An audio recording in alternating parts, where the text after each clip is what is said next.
Em um futuro desolado, a humanidade enfrenta o terrível Liquidator, uma ameaça que destruiu continentes e aniquilou heróis. Em meio à derrota iminente, um soldado raso, Gray Lee, testemunha a queda de seus companheiros, incluindo os mais poderosos do mundo. Perfurações no corpo, a vida esvaindo-se, mas quando tudo parece perdido, uma reviravolta o leva de volta no tempo. Agora, com o conhecimento do passado e um poder muito misterioso, Gray tem uma única chance de reescrever o destino da humanidade. Será ele capaz de se erguer e mudar o futuro?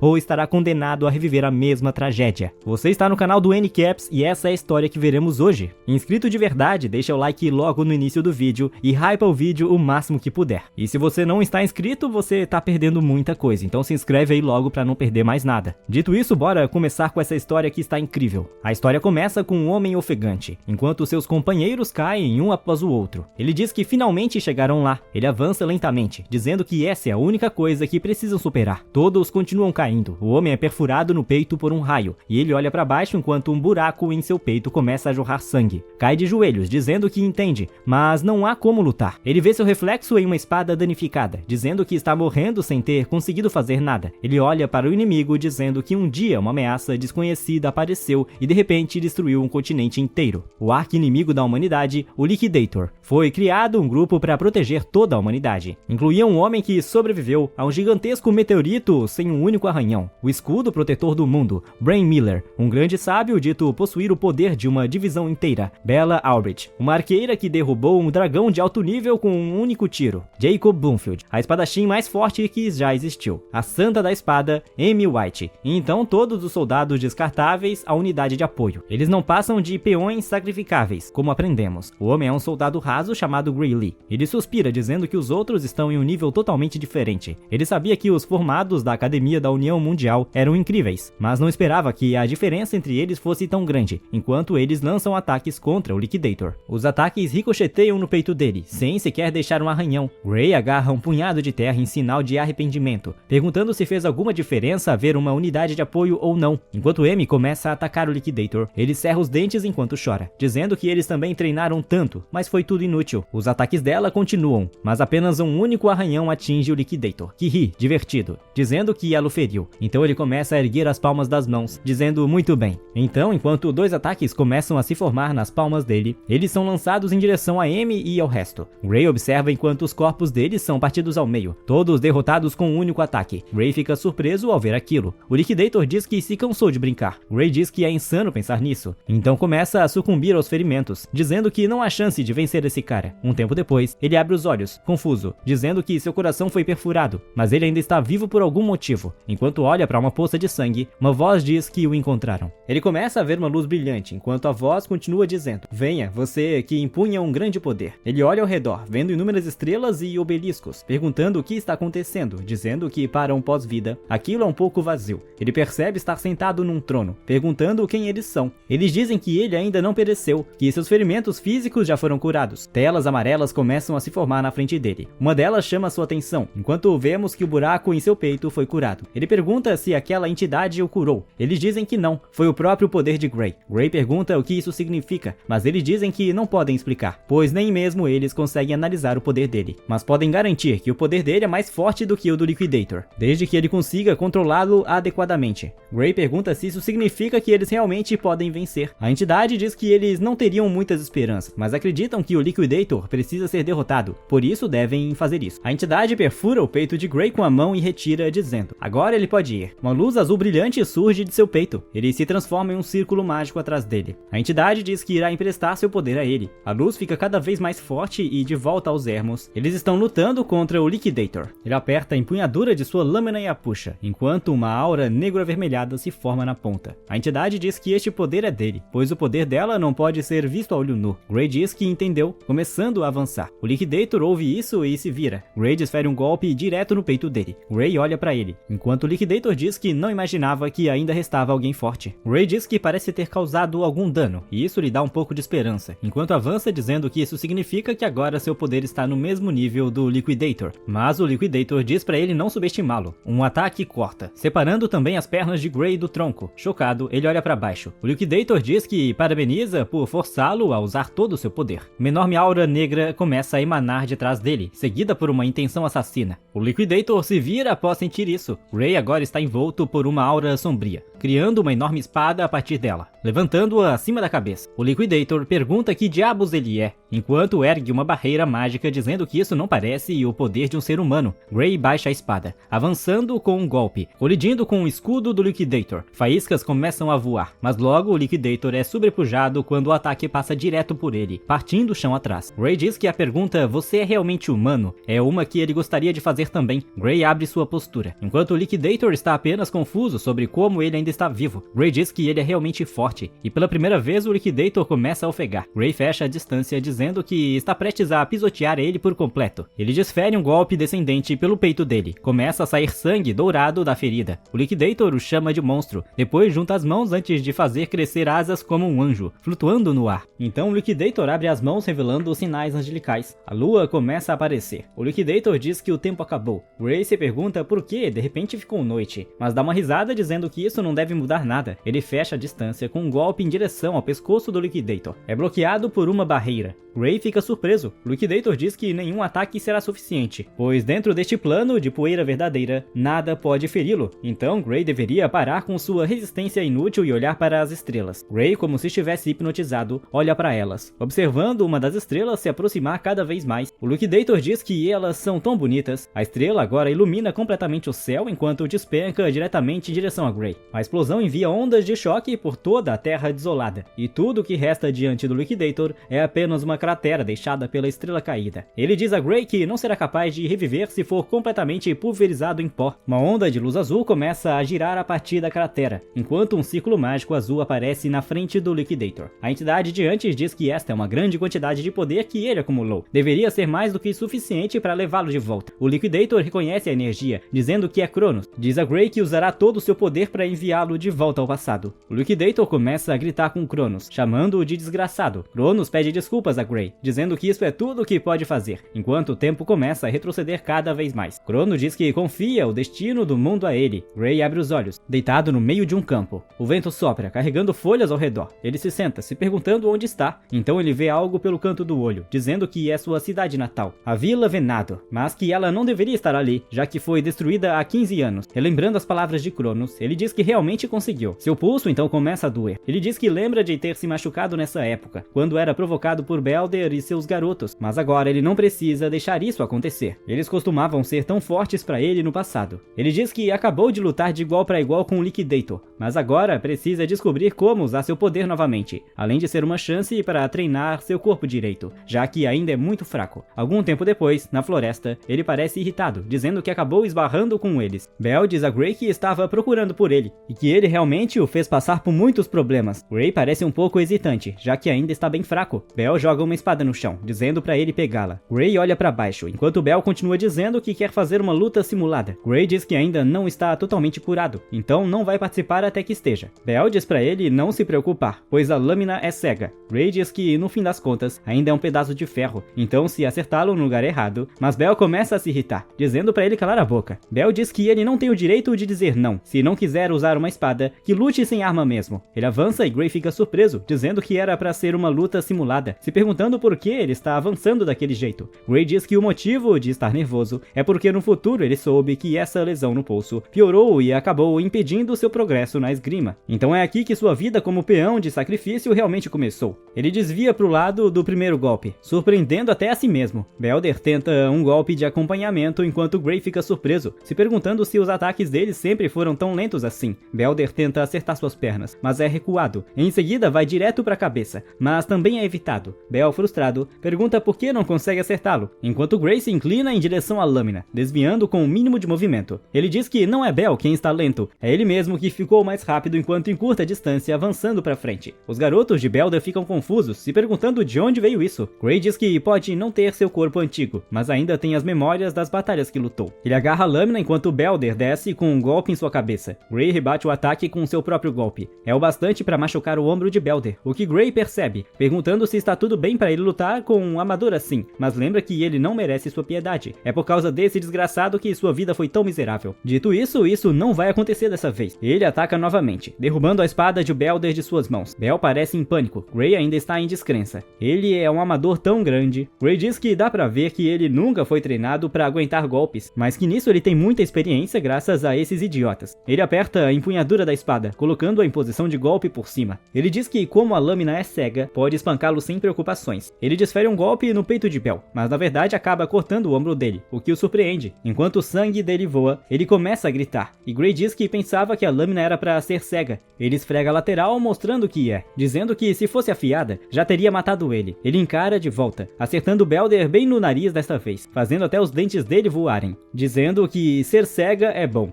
Ele se inclina sobre Bel, perguntando por que ele está gritando tanto, lembrando que foi ele quem disse que era seguro de usar. Ele começa a sorrir com uma certa malícia. Bel grita para seus garotos, perguntando que diabos eles estão fazendo parados e que era para irem bater nele. Eles parecem assustados, dizendo que não querem confusão. Eles começam a cercá-lo. Gray pergunta se eles também querem tentar com ele. Bel grita mandando eles pularem nele logo. Gray diz que ia deixar pra lá, mas todos eles são nocauteados em segundo plano, enquanto ouvimos ele apanhando. Um tempo depois, todos estão de joelhos, arrependidos. Gray diz que costumava ter tanto medo desses caras. Ele diz que pensava que eles eram alunos de Dojo Saria. Bel diz que mais ou menos, mas um dos garotos diz que sentiram que nem precisavam ir, porque já eram fortes. Gray diz que neste caso, não deve esperar muito do dojo em si, mas que pode ser útil. Ele diz para eles o apresentarem ao dojo, já que sabe que só se entra por indicação. Belder pergunta se pode mandar outra pessoa fazer isso porque ele não quer contar ao mestre que perdeu. Gray balança a espada bem na frente do rosto dele, perguntando se eles querem continuar com aquilo. Belder sai correndo rapidamente dizendo que vai fazer isso. Cortamos instantaneamente de volta para a vila. Agora Belder está curioso sobre por que Gray quer ir para o dojo. Ele diz que sabe que o dojo tem uma vaga de recomendação para a academia. Belder diz provavelmente. Gray diz que essa é a resposta dele. Um dos outros caras diz que ele já é forte o suficiente sem precisar ir para a academia. Gray diz que seria bom se isso fosse o bastante. Até mesmo o grupo mais forte do mundo foi destruído, mesmo quando ele usou aquele poder de antes. Ele não sabe o quão forte precisa ser para isso, mas tem uma leve ideia. Foi breve, mas naquele momento, ele sentiu como controlar aquilo. O que ele focou naquele instante foi a esgrima que lhe foi ensinada por Emi. Ele diz que se ao menos tivesse passado mais tempo treinando em esgrima com a mesma dedicação que ela, talvez o resultado tivesse sido diferente. Cronos deve ter o enviado de volta por um propósito além de ser simples proteção de protagonista.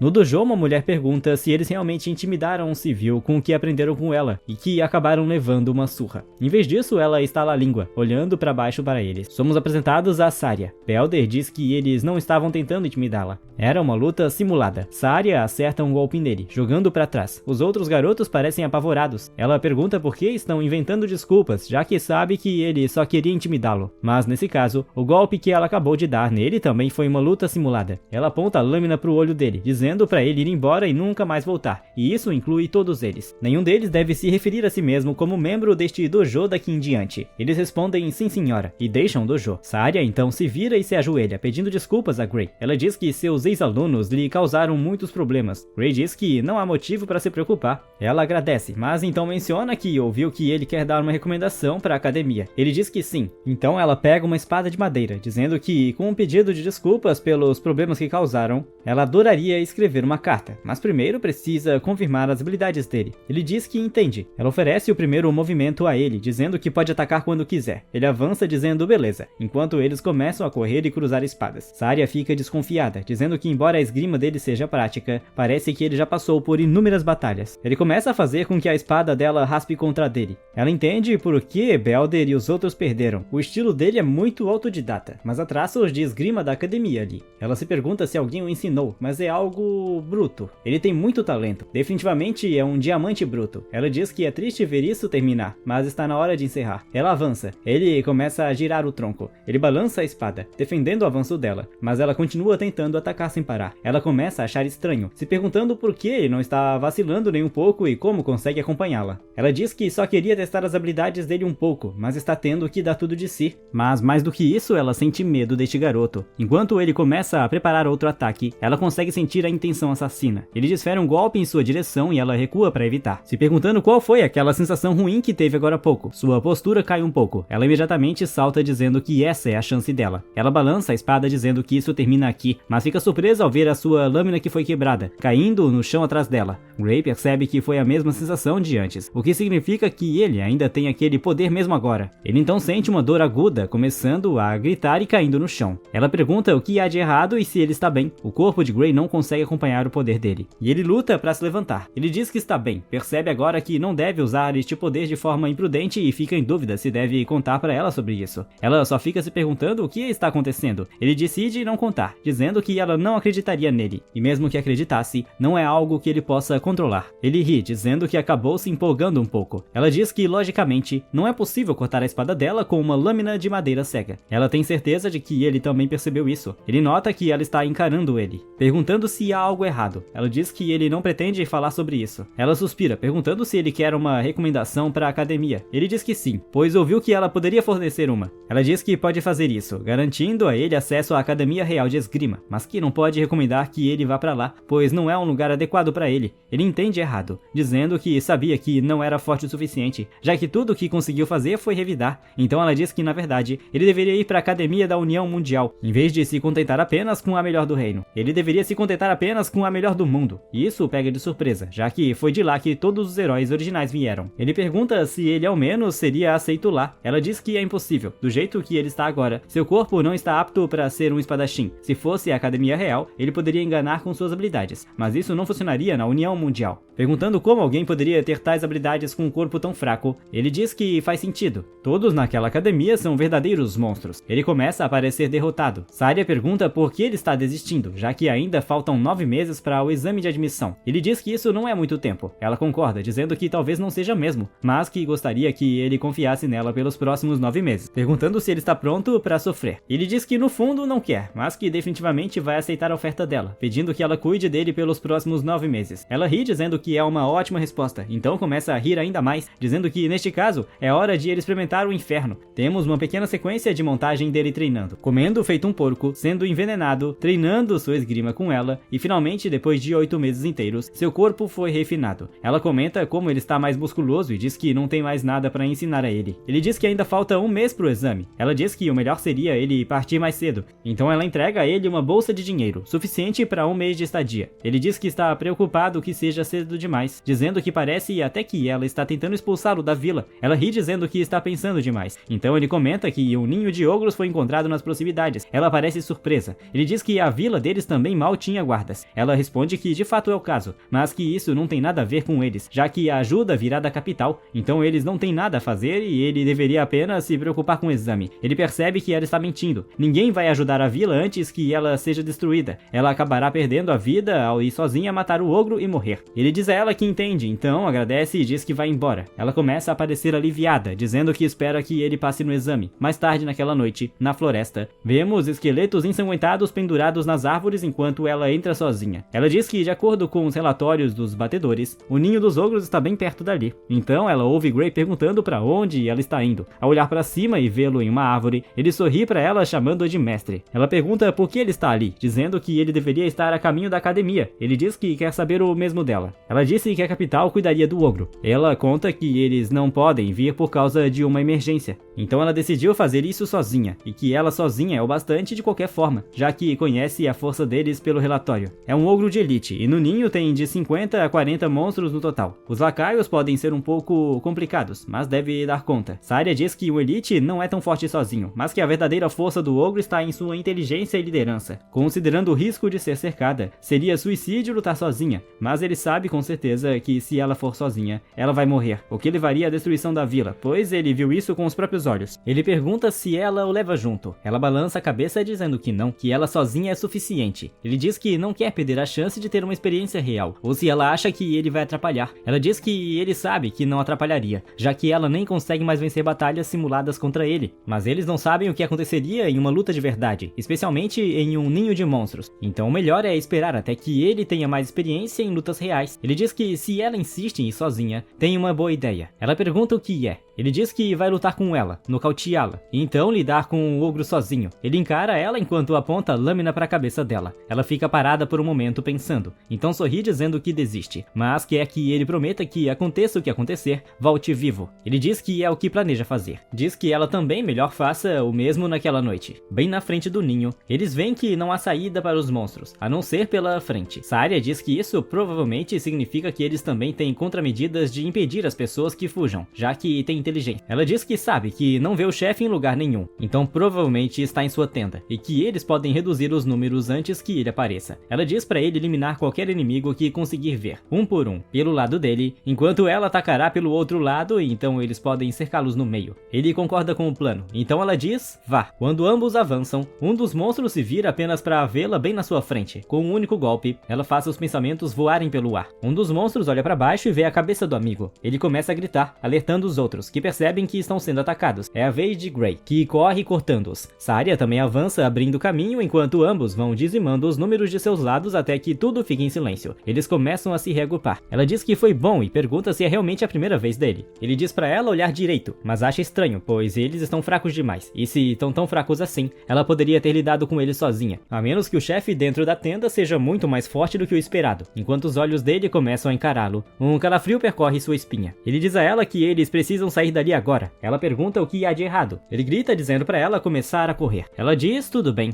e os dois começam a correr. No ar acima de Gray, um monstro está voando em sua direção. Ele também percebe, enquanto a criatura pousa bem na frente deles, bloqueando o caminho. Ela começa a rir nervosamente ao ver que o ogro de elite chegou até eles. Ela diz que foi realmente gentil da parte do chefe, mas ele diz a ela que aquele não é o chefe. Enquanto eles começam a rugir, vemos ao longe outra horda, fazendo todos começarem a enlouquecer. Ela pergunta que diabos é aquilo. Ele diz que é algo muito mais forte do que ogro de elite. É um general ogro, e esse é o verdadeiro chefe do ninho. Ao olharmos de perto para ele, ela diz que não podem lidar com aquilo sozinhos. Em pânico, olhando ao redor, ela corre até o elite dizendo que podem matá-lo e então fugir. Quando começam a lutar com ele, procura uma abertura e então corta em direção ao peito dele. O monstro começa a sangrar e ela diz que conseguiu, mas se surpreende ao ver que o ferimento começa a se curar instantaneamente. Saria diz que não adianta. O rugido do general aumenta a força e a recuperação deles. Ela diz que faz sentido o motivo de parecer tão forte. Saria balança a espada, cortando uns normais ao meio, e diz que vai deixar as costas dele com ela. Ela não precisa derrotá-lo, só precisa de um pouco de tempo. Ela pergunta o que ele está planejando. Ele diz que só tem uma escolha, derrubar o chefe para que eles possam escapar. Mas por agora, ele precisa abrir caminho através do grupo. Ele diz que é irritante, eles estão tentando franqueá-lo,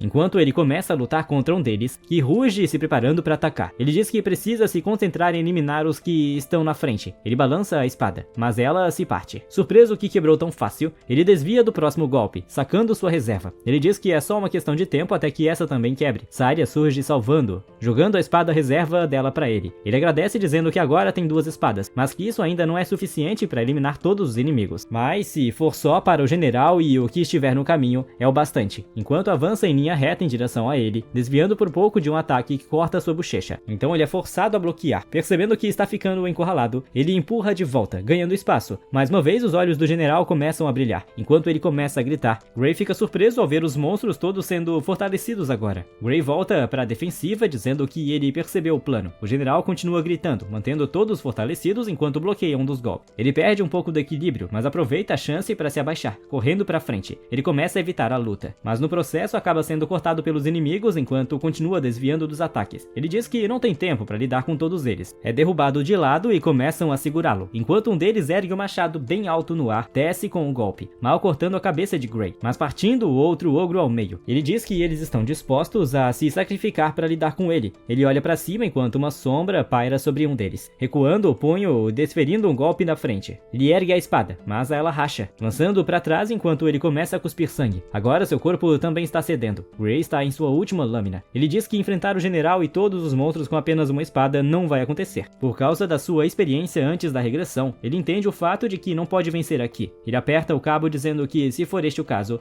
então ao menos Saria deveria fugir enquanto eles estão focados nele. Ela ri dizendo que não pode fazer isso. Ele pergunta se ela está planejando morrer por nada, já que ele pode fugir depois de ela dizer isso, não é? Ela olha para baixo, revelando que sua perna está ferida, o que significa que ela não pode fugir. Ele não acredita na confusão em que estão, dizendo que estão sem opções. Ele voltou no tempo para derrotar o Liquidator. Ele balança de volta, mas sua espada se quebra e ele diz que tudo vai acabar em vão, e num lugar horrível ainda por cima, mas ele não quer isso. Ele aperta o cabo com força. Diz que se puder usar o poder de antes, se conseguir acessar aquilo, até mesmo todos esses inimigos seriam inúteis. Ele começa a tentar se lembrar, dizendo que precisa sentir a sensação. Enquanto se prepara, fecha os olhos, respirando fundo. Ele expira ao abrir os olhos, empunhando o poder, cortando-o para sua frente, através da horda de monstros enquanto vemos a sombra da espada em sua mão. Saria o chama. Ele suspira fundo mais uma vez, dizendo a ela que está tudo bem agora enquanto sorri. Os monstros começam a ter aquele efeito de corte atrasado típico de anime. Até Até o general é pego de surpresa, sendo cortado ao meio também. Saria fica apenas surpresa, então ela bloqueia facilmente o ataque dele, dizendo que agora está leve pra caramba, e que aquilo realmente deu trabalho antes. Ela o derrota facilmente agora, dizendo que sem o general, ele não é nada. Saria diz que de alguma forma conseguiram sobreviver, exausto. Ele então pede desculpas por ter quebrado a espada dela. Ela diz que não se importa, já que ele salvou a vida dela. Fora isso, ela quer saber sobre o ataque de agora a pouco, mas ele começa a cair, indo direto no chão. Ela começa a gritar o nome dele. Da próxima vez que abre os olhos, ele se pergunta onde está, pois está em um lugar desconhecido, avistando uma porta com corrente. Sua familiar aura vermelha começa a aparecer na frente dele, como se o puxando em direção à porta. Ele percebe que deve ser a fonte de seu poder, dizendo que se o abrir, talvez terá mais acesso a ele. Ele hesita enquanto caminha lentamente para frente, sente uma presença esmagadora de morte e medo o envolver. Ele se afasta da porta enquanto seu coração começa a disparar. Diz que não sabe o porquê, mas tem certeza de que se abrir aquela porta como está agora, certamente vai morrer. Uma voz diz a ele que foi uma decisão sábia. Ele acorda assustado, suando frio, deitado na cama, ofegante. Saria o chama, aliviada por ele ter acordado. Ele pergunta onde estão. Ela diz que estão na enfermaria da vila. Ele ficou desacordado por 5 dias. Ela estava preocupada, achando que ele nunca mais acordaria. Ele diz que se esforçou demais e que aquele foi o preço cobrado pelo corpo dele. Ela diz que essas não são as palavras certas para descrever o que ele fez e pergunta se ele consegue se mexer direito. Ele diz que vão ver, então percebe imediatamente. Ele não consegue reunir força no braço direito. Não tem certeza se conseguiria segurar uma espada agora. Além disso, tem uma marca estranha nele também. Ela pergunta se ele não está se mexendo bem, já que não comentou sobre a marca. Ele interpreta como ela não sendo capaz de vê-la. Ele diz que não consegue colocar força nele. Ela diz que não vai se curar tão cedo e que os ossos do braço dele estavam em pedaços. Ele pergunta se ela tem certeza, já que não dói nada. Ela diz que foi tratado com poção mágica. Ele começa a surtar dizendo que é caríssimo. Ela diz que ele não deveria se preocupar. O chefe da vila deu as poções para eles. Gray fica surpreso que deram para alguém como ele. Ela pergunta o que ele está dizendo, já que ele é o herói da vila. Agora ele fica confuso e um homem entra chamando por ele. Gray agradece ao chefe da vila pela poção, mas o chefe diz que quem deveria agradecer é ele. Se fosse um general ogro, a vila inteira poderia ter atacado e ainda assim teriam perdido. Se eles não tivessem cuidado disso, todos estariam mortos e a poção teria sido desperdiçada. Então ele que usasse mesmo, porque sem eles nada mais estaria ali. No fim das contas, Gray diz que está exagerando. O chefe diz que sabe muito bem que não está. Saria diz que ele está certo. Na sua vida passada, tudo foi destruído por eles. O chefe diz que ele ainda não percebeu a importância do que fez. Vai explicar em mais detalhes. Ele então menciona o exame de admissão para a Academia da União Mundial. Saria parece surpresa, dizendo que até tinha esquecido de tudo aquilo e que agora só restam 2 dias. Também há uma caminhada de 3 dias até uma academia a partir dali. Ele poderia chegar em um dia com um cavalo, mas não tem dinheiro para isso. Ele pede desculpas e pergunta ao chefe se pode pegar um emprestado. O chefe diz que sabia que ele pediria, então conseguiu o melhor cavalo para ele. Ele poderá chegar rapidinho com ela. Saria diz que se ele não acordasse hoje, iam carregar ele dormindo mesmo. Ele abre a porta, um pouco cego pela luz, apenas para ver a vila inteira se despedindo dele, desejando boa sorte no exame, dizendo que ele tem que passar e agradecendo por ele ter o salvado. Um deles então se aproxima, dizendo que quer lhe dar algo. Gray pergunta o que é, e ele diz que a vila inteira fez uma vaquinha, pois ouviram que custa caro se inscrever. Gray fica surpreso com isso, já que é uma experiência que antes era impossível. Ele então agradece a todos muito calorosamente. Diz que voltar se fracassar vai ser constrangedor pra caramba. Saria diz pra ele não se preocupar, já que nem um único candidato conseguiria derrotar um general ogro. Ele diz que o braço ainda está ferrado. Ela diz que o esquerdo está funcionando perfeitamente. Ele diz que é verdade, mas não é o direito. Ela diz que isso deve ser mais do que suficiente e que ele também não precisa usar aquele poder. Ela diz que o exame talvez não seja tão relaxado ao ponto de passar com um braço só. Ela diz que está tudo bem, que eles não vão ignorar cegamente a habilidade dele e que garante que ele vai passar no exame. Ele agradece dizendo que não pode falhar. Ele olha para trás sorrindo, dizendo que isso não existia na vida anterior dele, mas aqui está, existindo no presente. Já não é mais o mesmo mundo antigo dele, e o futuro pode ser mudado com seu poder. Ele vai fazer isso acontecer. Ele diz a todos que está indo agora, rumo à academia. Ele agradece ao cavalinho por levá-lo até lá. Ele olha para frente com confiança, dizendo que é uma visão e tanto, enquanto está prestes a finalmente entrar na Academia União Mundial. E essa história vai ficando por aqui. Se você gostou, já sabe, né? Comente pedindo pela parte 2. E se você não deixou o like lá no início do vídeo, aproveite para fazer isso agora. E considere também se tornar um membro do canal, assim você apoia o nosso trabalho. Enquanto espera pelo próximo vídeo, assista o vídeo que está na sua tela, que também está muito bom,